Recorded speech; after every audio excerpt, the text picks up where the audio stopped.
नमस्कार दर्शक बंधु उत्कल 24 न्यूज को स्वागत करुछि। आसंतु नजर देबा आज खबर उपरि।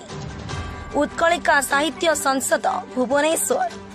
उत्कलिका साहित्य संसद भुवनेश्वर तरफरु बुलन भाई सेवा सदन रे साहित्यक श्रीमती अलका प्रियदर्शिनी द्वारा आलोचना चक्र और साहित्य आसर होई जाइछि। ए साहित्य आसर बहु कवि और लेखक माने आसी योगदान करी निज निजर कविता आवृत करथिले। संगे सबुज धवल नारंगी रंगीन हृदय अशोक चक्र विवर्णित सत्य साक्ष्य त्यागर प्रतीक गांधी स्वप्न राज्य थिला गाई से सौंदर्य रचना करी मधु गुंजरणे मलय महिला सब रंग देवा धरी बसंत हिलोड़े आह्लादित कला मोमने लगाई निया किए से माया के हाथर पड़से सब लागे नुआ नुआ मन धन्य ढेंकानाल नीलकंठपुर धन्य उत्कल भारत देश जाति जे जीवन देला बाळुक बाजी राउत बयस तार 12 वर्ष बापा हरिया और माँ राणीयार एकईर गला सहित विशिकेशन धन्य रे भारत माँ। नमस्कार मु उत्कलिका साहित्य संसद कहूँ मुझे आज कविता आसर थिला से कविता आसर नाम थिला उत्कलिका मत से नामकरण एत उपलब्ध कला एत उत्फुल्ल कला कि मुझे वर्षाटा को डरिले ना आसी पहुँची गली आसिक देखे तो प्रकृत में कवि मैंने आसी पहुँचती तेणु अलका को धन्यवाद प्रथम देवी कि तार जो समस्त खबर देती समस्त सागर रखी तेणु भावटा रखी से भावटार आज से पाइला फल मु आशा करुँची भविष्य उत्कलिका आहरी उन्नतर हम एवं कवि मैंने आहरी आहरी भल भाव में लेखिकी आणवे मु कवि मान को टिके दौची संदेश कि आपण मैंने जो कविता लिखुं बारंबार पढ़ु पढ़े निजे ये स्पट पढ़ला को छुट्टिबेनि मु देखिले तो आज सेमती कविता टिके संगे संगे गीत प्राक्टिस करंतु कारण आपण को कविता जमी आनंद दिए गीत सेमती आनंद दिए सब हूँ अभ्यास मूल कारण आपण मैंने उत्कलिका को आहरी उठा।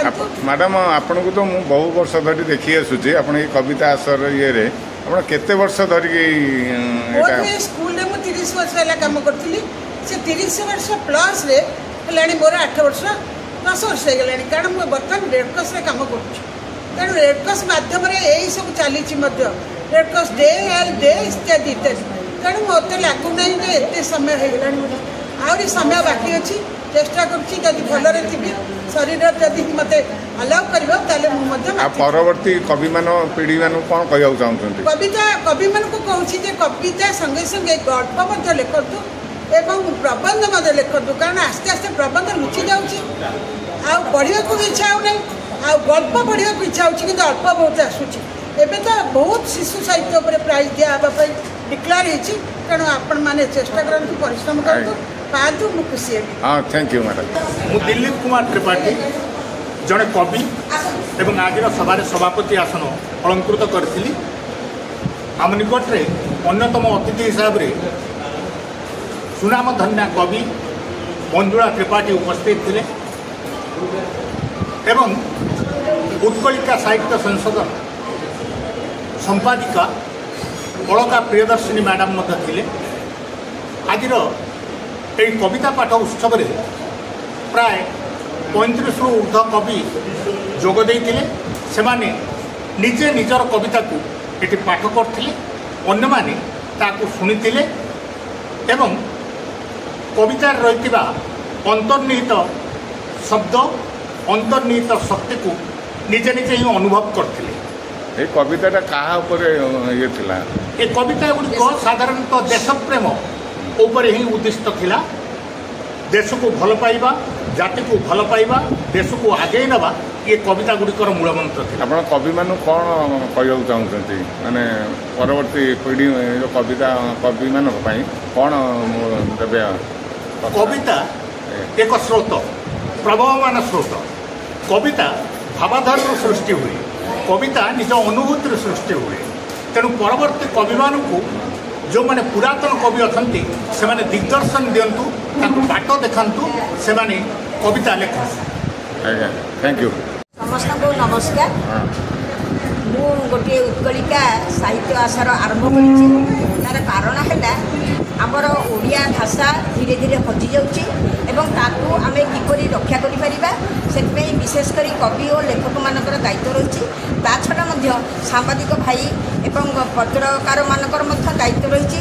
ତା ଦେହରେ ଓଡ଼ିଆ ଭାଷା ଖୁବ୍ ସୁନ୍ଦର ଭାବରେ ଲେଖନ୍ତୁ ଏବଂ ଯେଉଁ ଶବ୍ଦଗୁଡ଼ିକ ମାନେ ଅପଶବ୍ଦ ଭଳି ଲାଗୁଛି କିମ୍ବା ବନେଇ ଦେବା ଏଇଭଳି ଭାବରେ କିଛି ଗୋଟେ ଭାଷା ଗୁଡ଼ାକ ରହୁଛି, ହିନ୍ଦୀର ଭାଷା ହେଉ କିମ୍ବା ଯେକୌଣସି ଗୋଟେ ଅନ୍ୟ ଭାଷା ହେଉ ଏଥିରେ ରହୁଛି, ଏଇଟା ମଧ୍ୟ ରଖିବା ଉଚିତ ନୁହେଁ। ତେଣୁକରି ପତ୍ରକାରମାନେ ସାମ୍ବାଦିକମାନେ ମଧ୍ୟ ଏଥିପ୍ରତି ସତତ ଚେଷ୍ଟା କରିବା ଉଚିତ ଯେ ଆମର ଭାଷାଟା ଠିକ୍ ଭାବରେ ରହିପାରିବ। ପ୍ରକୃତରେ ଯାହା ଓଡ଼ିଆ ଭାଷା ତାହା ହିଁ ରହିପାରିବ ଏବଂ ବିଶେଷତଃ ଭାବରେ ଆମର ଯେଉଁ ମୁଖ୍ୟମନ୍ତ୍ରୀ ମୋହନ ମାଝୀ ଆମର ଓଡ଼ିଆର ଅସ୍ମିତା ଉପରେ ଟିକେ ଦାୟିତ୍ୱ ନେଇଛନ୍ତି ଏବଂ ବହୁଳ ଭାବରେ ଏହା କେମିତି ବ୍ୟବହୃତ ହୋଇପାରିବ ସେଥିପାଇଁ ମଧ୍ୟ ସେ ଚେଷ୍ଟା କରୁଛନ୍ତି। ସେଥିପାଇଁ ତାଙ୍କ ସହିତ ଆମେ ସହଯୋଗ କଲେ ଆମର ଓଡ଼ିଆ ଭାଷା ସବୁଦିନ ପାଇଁ ବଞ୍ଚି ରହିବ। ଆମର ବାପା ତାଙ୍କ ବାପା ଜେଜେବାପା ତାଙ୍କର ଯେଭଳି ଭାବରେ ଆମର ଚାଲି ଆସୁଛି ଓଡ଼ିଆ ଭାଷା ସେଇଭଳି ଭାବରେ ଯେମିତି ଆମର ବହୁତ ଦିନ ମଧ୍ୟ ଏହି ଭାଷା ବଞ୍ଚି ରହିବ। ଯେପର୍ଯ୍ୟନ୍ତ ସୂର୍ଯ୍ୟ ଚନ୍ଦ୍ର ଥିବେ ସେ ପର୍ଯ୍ୟନ୍ତ ଆମର ଓଡ଼ିଆ ଭାଷା ବଞ୍ଚି ରହିବ। ଅଲକା ମ୍ୟାଡ଼ାମ୍, ଆପଣ ଏଇ ବୟସରେ ଆପଣ ଓଡ଼ିଆ ପ୍ରତି ଏତେ ଆସକ୍ତି ହେଇ ଯୁବମାନେ ସମସ୍ତ କବିମାନଙ୍କୁ ପ୍ରଶଂସା କରୁଛନ୍ତି, ଇଏ କରୁଛନ୍ତି ପ୍ରୋଗ୍ରାମ୍ କରୁଛନ୍ତି, ଆପଣଙ୍କର କ'ଣ ମାନେ ମତ କ'ଣ ରହିଛି? ମତ ରହୁଛି ଯେ ଦେଖନ୍ତୁ ଆମର ଇଂରାଜୀ ମିଡ଼ିୟମ୍ ସ୍କୁଲ ପିଲାମାନେ ଓଡ଼ିଆ ଭାଷା ଆଉ କହୁନାହାନ୍ତି, ଆଉ ସେମାନେ ଓଡ଼ିଆ ଭାଷା କହିବାକୁ ତାଙ୍କୁ ଲଜ୍ଜା ଲାଗୁଛି। ଆଉ କିନ୍ତୁ ଆମର ଦୁଃଖର କଥା ଯେ ଆମେ ଯେତେବେଳେ ଜେଜେମା ଜେଜେବାପା ହେଇଯାଇଛୁ ସେତେବେଳେ ଏଇସବୁ କଥା ଦେଖିଲେ ବହୁତ ଦୁଃଖ ଲାଗୁଛି। କିନ୍ତୁ ଏବେ ଗୋଟେ ହେଇଛି ବହୁତ ପ୍ରକାର ଅନୁଷ୍ଠାନ ହେଲାଣି ଓଡ଼ିଆ ଭାଷାର କବିତା ଆଉ ଓଡ଼ିଆ ଭାଷାର ଗଳ୍ପ ଏସବୁ ଲେଖାଲେଖି କରିବା ପାଇଁ ଲୋକଙ୍କ ମନରେ ମଧ୍ୟ ଉତ୍ସାହ ଅଧିକା ହେଇଛି। କାରଣ ଏବେ ବହୁତ ହେଇଗଲାଣି ଅନୁଷ୍ଠାନ ଓଡ଼ିଆ ଭାଷା ଉପରେ। ସେଥିପାଇଁ କି ମୁଁ ମଧ୍ୟ ସେଥିରେ କିଛି ସାହାଯ୍ୟ କରିବାକୁ ମୁଁ ଚାହୁଁଛି ଏବଂ ଏହା ମଧ୍ୟ ମୋର ଆଗରୁ ମଧ୍ୟ ମୁଁ ଚେଷ୍ଟା କରିଛି ଏବଂ ମୁଁ ବହୁତ କବିତା ଆସର ଏବଂ ଗଳ୍ପ ଆସର ଯାଇଛି, କିନ୍ତୁ ମୁଁ ନିଜେ ସାହିତ୍ୟ ଆସର କରିବି ଏବେ ଏବଂ ଏହି ମାଧ୍ୟମରେ ମୁଁ ଚେଷ୍ଟା କରୁଛି ଯେମିତି ଆମର ଓଡ଼ିଆ ଭାଷା ସବୁଦିନ ପାଇଁ ବଞ୍ଚି ରହିବ। ଏହା ବହୁ ଆଡ଼ମ୍ବରରେ ପାଳନ ହୋଇଥିଲା। ଭୁବନେଶ୍ୱରରୁ ଯତୀନ ଦାସଙ୍କ ରିପୋର୍ଟ, ଉତ୍କଳ 24 ନ୍ୟୁଜ୍।